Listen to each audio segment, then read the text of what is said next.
Ajde.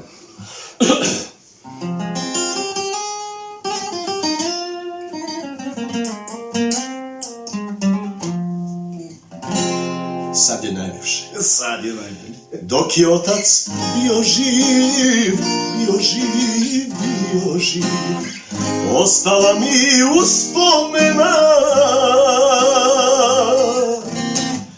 Imao je mnogo nas, kćeri i sinova, i učio decu pošteno da žive.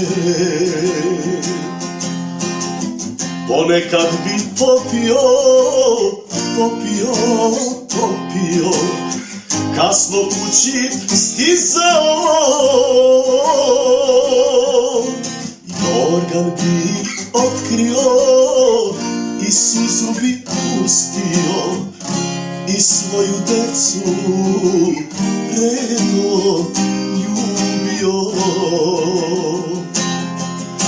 To je život, deco moja, čuvao vas Bog,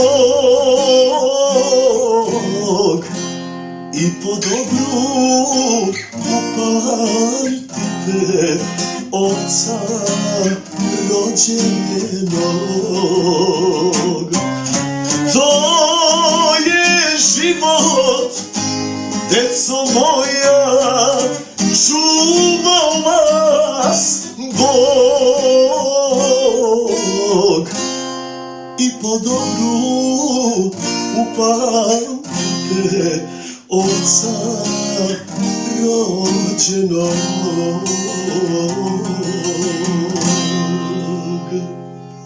Tako je, bre.